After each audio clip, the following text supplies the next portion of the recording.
Have you ever wondered why someone who once hurt you, someone who left without saying a word, suddenly comes back? No warning, no promises. They just show up. Sometimes with a simple message, sometimes with a familiar look, or a few words that feel like time never even passed. And in that moment, what are you supposed to do? Welcome them back? Or close the door for good? Forgive? Or let go? Do people come back because they've truly changed? Or are they simply returning to a place where they once felt safe? So many of us believe that when someone returns after causing pain, it must mean they're sorry, that maybe it's a chance to rewrite the past. But according to Buddhist teachings, every return has roots in karma, unresolved karma, unfinished lessons. They may not be coming back for you. They may just be trying to fill an empty space in themselves with something they once had. But here's a thought. Maybe their return says nothing about them and everything about you now. Because when someone from the past walks back into your life, it becomes a mirror. If you find yourself still shaken, still longing, still hurting, that's a sign there's more healing left to do. But if you can smile gently, stay calm, and let them come and go without resistance, then you've stepped into a new place, inner freedom. Are you still waiting for an apology to be free? Some people spend their whole lives in pain, just hoping someone will return and say, "I'm sorry." But in the Dharma, closure doesn't come from the outside. It doesn't come from someone's words. It comes from letting go deep within your own mind. The more you wait, the tighter you bind yourself to old wounds. True freedom only begins when you no longer need the explanation. Let me tell you a story. There was a man who once loved deeply. The woman came into his life like the first light of spring after a long winter. She was gentle, warm, and spoke of beautiful dreams. But when the season changed, she left. No goodbye, no explanation. Just silence and questions that never found answers. He tried to forget. He asked, why? Why did she go? The pain wasn't just from the leaving, it was from not knowing why he was left. Time passed. He turned to meditation, studied the Dharma, lived alone in the mountains, and practiced in silence, hoping to heal. And then, one quiet evening, as the sun set behind the hills, she came back. Her face was the same, but her eyes had changed. She smiled softly and said, "Can we talk?" Now, after all those years of forgetting, he stood at a crossroads. Should he continue forward or go back? Seek answers or protect his peace? She spoke of regrets, of suffering, of how life hadn't turned out the way she imagined. And then she asked the question she had likely carried for years. "Do you still think of me?" The words fell into his heart like a bell echoing in an empty temple. He had thought about her so many times, struggled, replayed, ushed. But now, he simply smiled, a peaceful smile. And he asked, "Do you know what the moon does when the tide rises?" She looked puzzled. He said, "The moon does nothing. It doesn't celebrate. It doesn't grieve.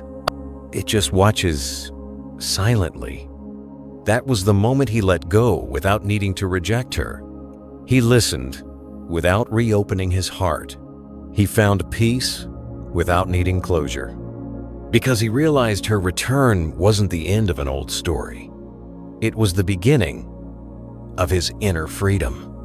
In today's video, we're going to go deeper into Buddhist wisdom to explore a question that seems simple but often runs deep. Why do people come back after they've hurt us? And more importantly, what should we do when they do? Each part of this journey is grounded in Buddhist teachings, in meditation, and in real-life experience from the path of awakening. Not to give you right or wrong answers, but to help you reflect on your own heart and maybe find your own path forward. Let's begin.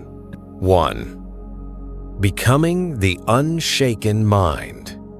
There are moments in life when the past comes back like a quiet breeze.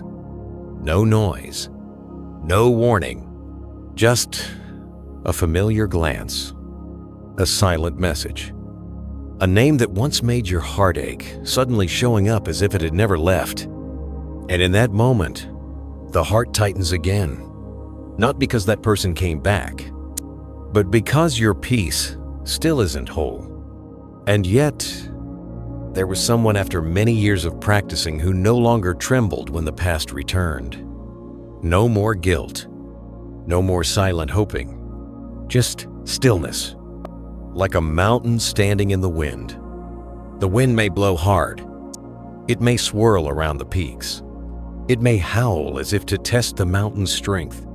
But the mountain does not move. It doesn't chase the wind. It doesn't try to hold it back. It simply stands strong, steady, and full of quiet resolve. In Buddhist teaching, we call this the unshaken mind. Not because the heart no longer feels, but because it understands the nature of emotion, not because it's never been hurt, but because it has moved through pain and seen the truth behind it. There was once a woman who came to me during a winter retreat. She had been divorced for 5 years, raising 2 children on her own. Then one day, her ex-husband returned.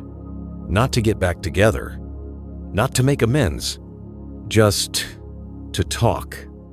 But what troubled her most wasn't the conversation. It was the chaos in her heart for days afterward. She said to me, "Master, I thought I was over him. Why did I feel so shaken when I saw him again? Why did my chest ache just hearing his voice?" I didn't answer right away. I simply invited her to sit. We looked out toward the forest where tall pine trees stood still in the cold wind. And I said, "Do you see those trees? The wind may rustle the leaves, but the trunks do not fall because their roots run deep. The problem isn't the wind. It's whether your roots are deep enough. The heart is the same. No one asks us not to feel pain, but we do have the power not to let that pain pull us away from peace. To walk the Buddhist path isn't about forgetting. It's about learning how to face the pain, touch it, and no longer let it control us. No blaming, no clinging, just seeing, knowing, and letting go. In one sutra, the Buddha said, "Like a solid rock that no wind can shake, so is the one whose mind is calm, unshaken by praise or blame, gain or loss, love or hate." The person who comes back into your life may be an unfinished lesson, maybe a past connection that hasn't fully played out, but they are not your fate. Their return doesn't define who you are. It simply becomes a test to see how far you've come on the path of awareness. And when you've walked far enough, you'll see that the answer is no longer, do I welcome them or shut the door? It becomes just a gentle smile, a soft gaze, and a heart that remains still like a lake after a storm. True freedom is when no one has the power to stir your peace anymore. Not because you've turned cold, but because you've learned to love without attachment, to understand without anger, to remember without suffering, to the illusion of closure. At some point in life, when we've been hurt, most of us have quietly wished for one thing. If only they would come back and say sorry. Just one sentence, so the heart could feel lighter, so we could finally close that chapter with peace. And so, we wait, day after day, month after month, year after year, waiting for an explanation, waiting for them to finally understand just how much it hurt, waiting for even a hint of remorse so the wound inside us feels like it has a reason to heal. But what if they never come back? Or worse, What if they do come back, but the words they say aren't what we hoped for? There was a man who once shared this during an evening meditation session. He had been separated from his wife for over 3 years. He lived alone, slowly rebuilding his life piece by piece. And then, one evening, she sent him a short message. Back then, I was hurting too. That was it. No apology. No explanation. Not a single mention of the pain he had carried all those years. And what hurt him most wasn't the past itself. It was the feeling that he still wasn't free. Because deep down, he had believed that closure had to come from the one who hurt him. But in the light of the Buddha's teachings, there's a truth we often forget. Closure isn't a gift someone gives you. It's a state of maturity, something you grow into when you finally learn to let go. Many people turn to meditation or the path of Buddhism because they want to heal. They want to forget someone. They want to close a painful chapter. But what they don't realize is, if your peace still depends on someone else coming back to finish the story, you're still trapped in it. A sorry, an explanation, sure, it might soothe the mind for a while. But it can't rewrite the nights you cried yourself to sleep. It won't erase the moments of emptiness you had to survive. And it can't walk the road ahead for you. In the Four Noble Truths, the Buddha taught, the root of suffering lies in attachment. We suffer because we cling to something that hasn't happened, as if it's the key to our freedom. We suffer because we still think our peace depends on someone else's change. But the truth is, letting go doesn't mean forgetting. It simply means no longer letting it control you. You don't need to erase the memory. You just need to stop letting the memory run your life. There was once an older woman in our Sangha who shared her story. She had been betrayed by someone close to her decades ago. No apology ever came. But one morning, after years of meditation, she sat under the temple tree, took a deep breath, and softly said, "I don't need it anymore." And then she smiled light, like someone who had just put down a heavy bag she'd been carrying too long. That's real closure. It doesn't come from someone else's words. It comes when your heart finally releases the need for them. And when you stop waiting for someone to make it right, that's when you become truly free. Free from the past. Free from expectation. Free to live fully in the present moment. Maybe someday they will come back. Maybe with an apology. Maybe without one. But by then, if your heart is already at peace, their words will be just like the wind. Not making you happier. Not making you sadder. Because closure never really lives in what they say. It lives in the moment. You no longer need it. 3. When they return, it's a mirror of your self-worth. Some people come back into your life, not to give you answers, but to help you see yourself more clearly. It sounds ironic, doesn't it? But it's true. In the world of spiritual practice, especially during conversations with students who've been through heartbreak, there's something that shows up again and again. When someone who once hurt them returns, they're not sure how to feel. Should they be happy or cautious? Should they welcome them in or quietly close the door? But the real question isn't about the other person anymore. It becomes a kind of test for ourselves. When someone returns, the first thing we should ask isn't, have they changed? But rather, what's happening inside me right now? Does their presence bring confusion, longing, discomfort? Or is your heart still like a calm lake? If your heart still flutters, if your mind clings to what might be, if you're hoping for something that isn't real, that's not love. That's a sign the healing isn't finished yet. In truth, people who return are just like mirrors. They don't come to explain anything. They come to reflect back who you are now. Have you grown? Or are you still the same version of yourself? Searching for comfort in someone else's words? There was a young woman who shared this after a 7-day retreat.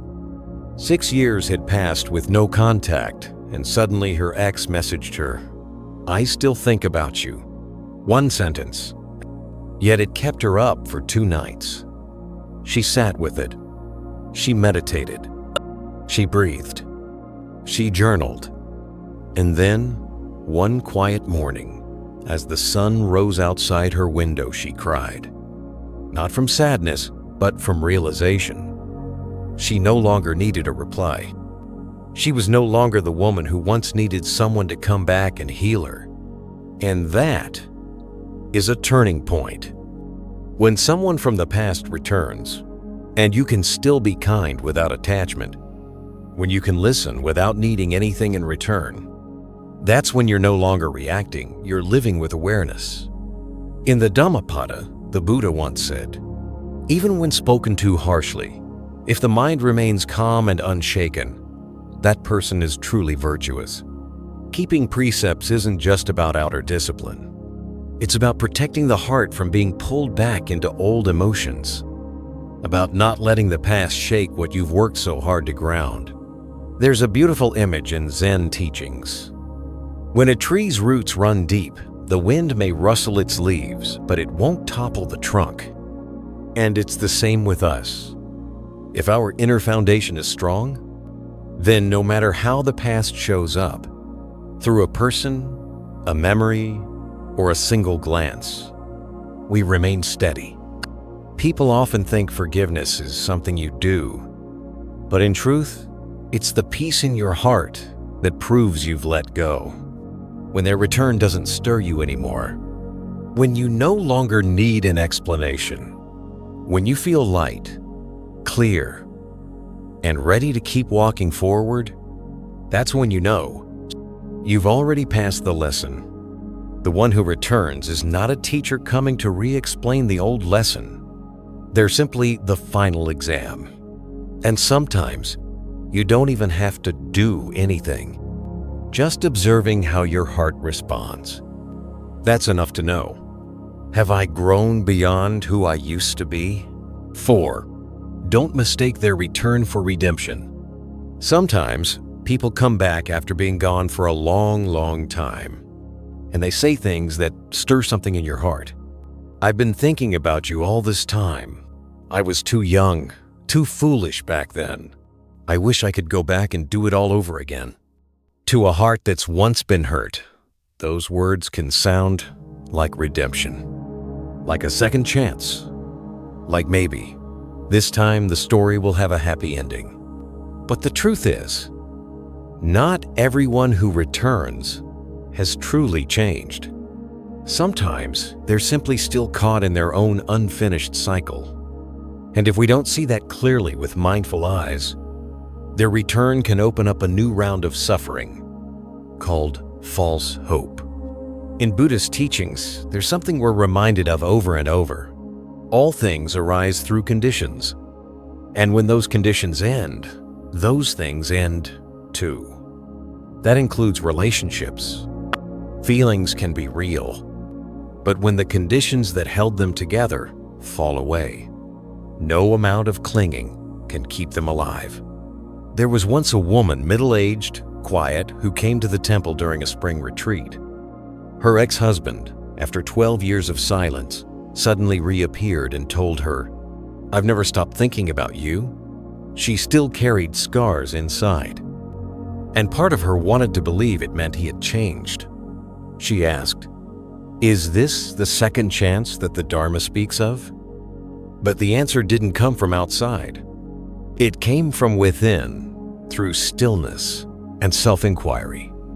After several days of silent meditation, she realized he hadn't really changed.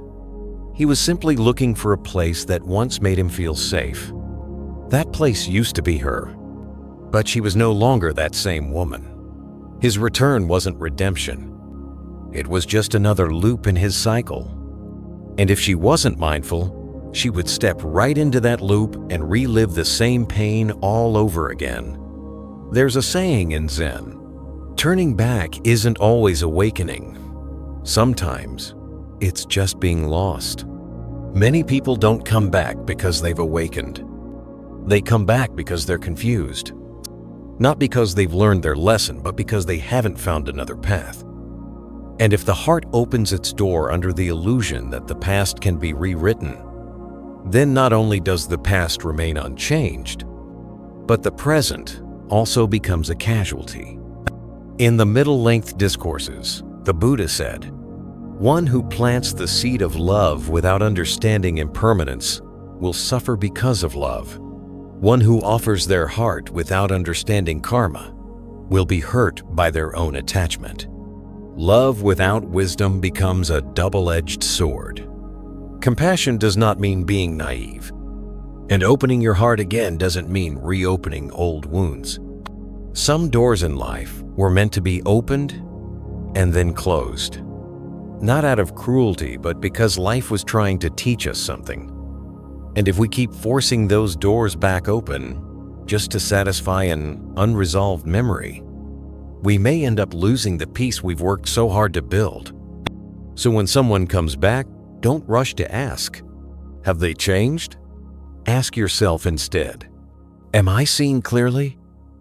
Or just seeing through longing?" 5. They come back because of their karma, not because of our destiny. Sometimes in life, someone who once walked away from us suddenly shows up again. No warning, no clear reason.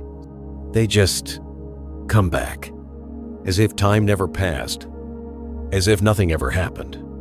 And in that moment, an old question tends to rise again. Maybe we're still meant to be? Maybe this is fate giving us a second chance? But in Buddhist teachings, there's a much deeper concept called karma vaka. It means that karma ripens when the conditions are right, not sooner, not later, just when it's time. And that, more than anything else, is the real reason behind so many returns in our lives. People don't always come back because they've awakened or because destiny planned it. Sometimes they come back simply because they're walking through an old road they once abandoned, because an old karma is now bearing fruit. A wise Zen master once said during a late afternoon Dharma talk, "Never confuse karma with destiny. Karma brings people back, but destiny decides if they stay." I remember a practitioner once sharing during a mindfulness retreat. She'd lived alone for 8 years after her divorce. Then one day, her ex-husband showed up. No flowers, no gifts, just one sentence. "I realize now, I was wrong." And her heart wavered, not because she still loved him, but because part of her wanted to believe that maybe this was fate's second chance. But after a week of meditation and deep reflection, she saw it clearly. He hadn't come back to heal her. He came back because he needed to find something in himself. She had simply been the place, the person where he once felt peace. And now, as life became heavy for him again, he returned like a weary traveler, looking for shelter in a place that once felt safe. And the most important realization she had was this: he didn't need her. He needed a piece of memory she once represented. In the Samyutta Nikaya, the Buddha said, "When conditions come together, things arise. When conditions fall apart, things pass away." In other words, someone returning doesn't necessarily mean destiny has returned with them. They may step into your life again because they're reaping the results of their past actions, because they haven't finished their lesson yet. But that lesson doesn't have to involve you. One of the biggest mistakes we make is this: when someone comes back, we feel like we have to do something. Respond. Give them a chance. At least ask, "Why now?" But the truth is, you are not obligated to participate in someone else's karma. Each person is walking their own path, learning their own lessons. And not everyone who returns is meant to stay. Sometimes the wisest thing you can do is to simply stand at the edge, observe with compassion, and not let yourself be pulled back in. Just remember this. They came back because they're living out the consequences of what they've done. Not because the love is still alive. Not because the bond is still unbroken. And when you see it clearly like that, the heart becomes lighter. No more unrealistic expectations. No more misplaced hope. No more giving a divine meaning to something that's just karma completing a cycle. Because the truth is, some people come back only to finish a loop, and then they walk away again. And you? If you're truly awake, you won't follow them back into that old loop anymore. 6. True freedom begins with a realization. There are some doors in life that have been closed for a very long time.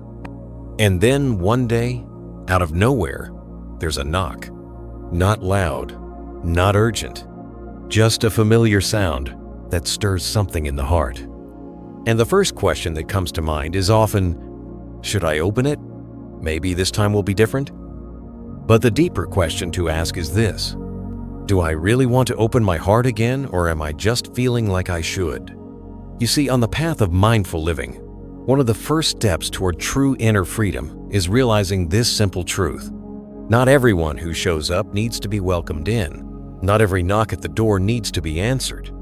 And that doesn't make us cold. It simply means we've grown in compassion and in wisdom. I once heard a story from an older meditation student. Her ex-husband had walked out years ago. Then one day, he came back. She welcomed him with a cup of tea and a calm smile. No bitterness, no anger. She just listened like two people who once knew each other well. She didn't say much, just gently placed her hand on her chest and said, "This place, it used to hurt, but now it's peaceful." He sat there for a while, quietly. Then he got up and left. She walked him to the door, still smiling, with no attachment. And when she came back inside, she said, "Today, I realized I don't need answers anymore, and I don't need to hold on to anything." That is freedom. Freedom doesn't begin when someone comes back to apologize. It begins the moment we no longer need them to. It's when our emotions, our memories, and our expectations stop ruling us. When we live rooted in the present, and no one, no matter how close or familiar, can shake that peace. In the Dhammapada, the Buddha said, "The one with a steady mind, even among the many, lives like one alone in the forest, free and unattached." And this isn't just for monks or nuns. It's for any of us trying to stay grounded in the chaos of everyday life. It doesn't mean we shut down. It doesn't mean we stop loving. But it does mean we stop letting our hearts be tossed around by every breeze of emotion. A common mistake is thinking that opening up is something we have to do to prove we're kind. But kindness isn't a reflex. It's mindfulness. It's knowing what's truly happening in our heart and whether we're acting out of clarity or out of fear of missing something. Someone knocking on the door doesn't mean we owe them a conversation.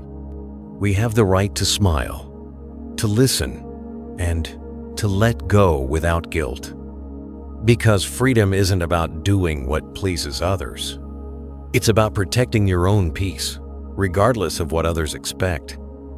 And when you can softly say in your heart, "Thank you for coming back, but this heart now chooses peace," that's the moment you step into a whole new chapter.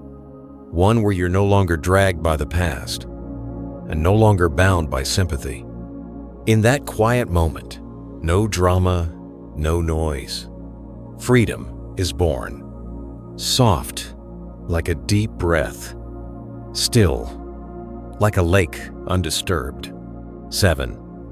Choose wisely. Observe or engage.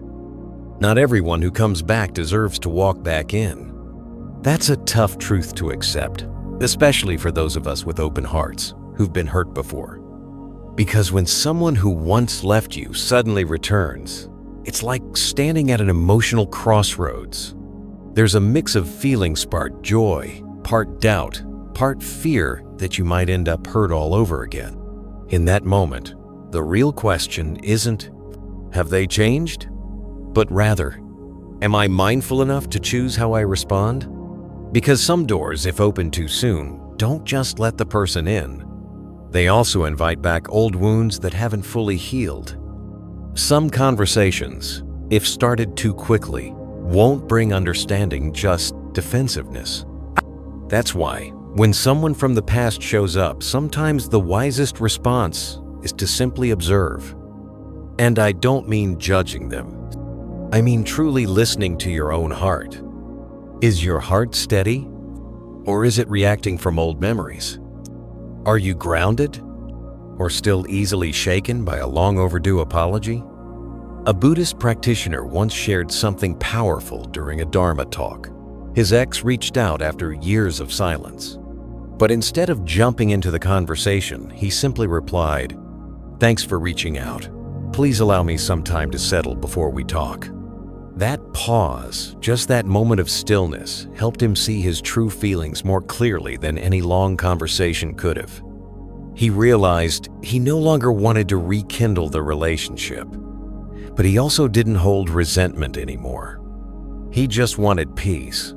In the Majjhima Nikaya, middle-length discourses, the Buddha taught, "Do not rush to respond to that which stirs the mind. Pause like a gatekeeper, observing who seeks to enter." That wisdom isn't just for formal meditation. It's for life, especially when the past comes knocking. If someone returns with genuine mindfulness, with true effort to make amends, we can listen. But listening doesn't mean agreeing. Listening doesn't mean reopening your heart completely. Our hearts need compassion, but they also need wisdom.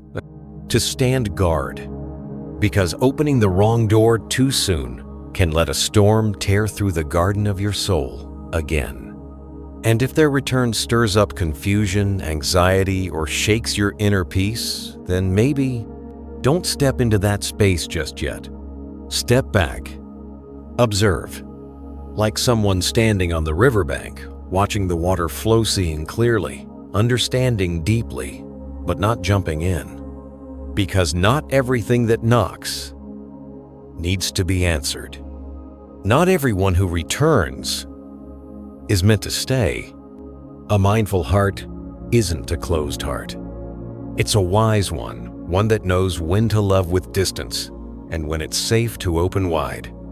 And sometimes, that distance is the highest form of compassion you can offer to yourself. Keeping your peace undisturbed, not chasing after uncertainty, letting your inner life stay whole, whether they're in it or not. 8. Compassion doesn't mean being soft. On the path of practice, there's one thing many people often misunderstand, especially when it comes to relationships that once caused us pain. They think compassion means accepting everything. But in Buddhist teachings, compassion of the 4 immeasurable mindsets, a noble quality. It's born from deep understanding and unconditional love. Still, compassion doesn't mean weakness. It doesn't mean letting someone hurt you and smiling through it.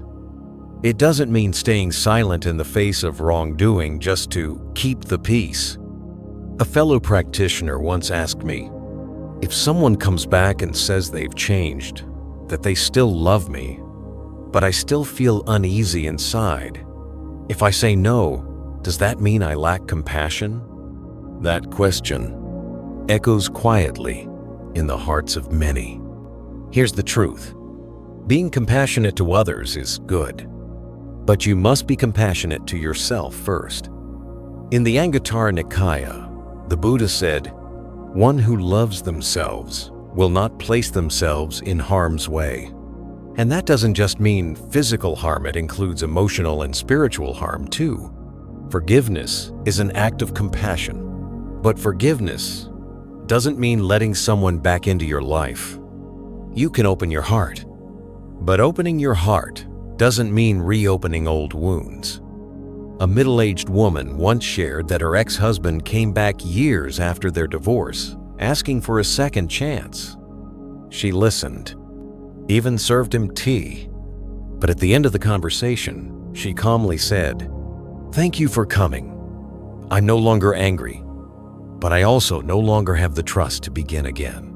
She held herself, gently choosing to forgive without restarting the relationship. There's a kind of courage that isn't loud. It's the strength to love others without losing your own emotional safety. It's knowing how to say no kindly and not feeling guilty for it. In real life, many spiritual seekers struggle with this inner conflict. They think that if they don't give others another chance, they haven't practiced enough. But if your practice leads you to abandon your boundaries, to accept repeated pain that's not growth, that's resignation. True compassion always walks hand in hand with wisdom, like two wings of a bird. A bird can't fly with only one wing. You can't walk the spiritual path with kindness alone. You need clarity too. Compassion doesn't mean being a doormat. It means being a safe space first, for yourself. Because only when your inner world is solid can love flow out without becoming a burden. And sometimes, the most compassionate thing you can do is not let someone keep repeating their mistakes with you, not feeding old karma, not rebuilding something just to avoid making someone feel bad. Even if they return with an apology or just a silent gaze, your path doesn't have to change because of that. When your heart is calm, when you understand clearly, and when you've learned to let go, then their return is just a ripple in life's flow, not the center of your suffering or your hopes.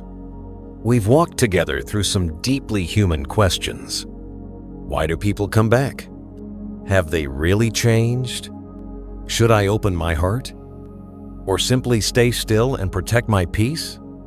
And through each step, we arrive at something the Buddha taught again and again.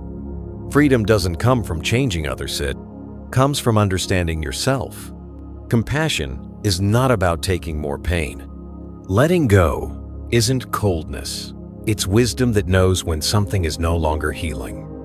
True closure happens when you no longer need an explanation. So if you're standing at a doorway to your past, remember this: not everyone who knocks needs to be let in. Not every door that's knocked on needs to be reopened.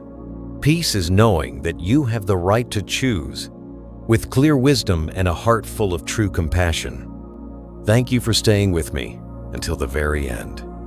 If these reflections have touched your life in any way, I warmly invite you to subscribe to BUDDHISM Seeds for more moments of mindfulness and clarity. Don't forget to like, share with someone who might need this message, and leave a comment below. I truly treasure hearing your honest thoughts and reflections. May you always live with peace in your heart and deep understanding in your soul. See you in the next video.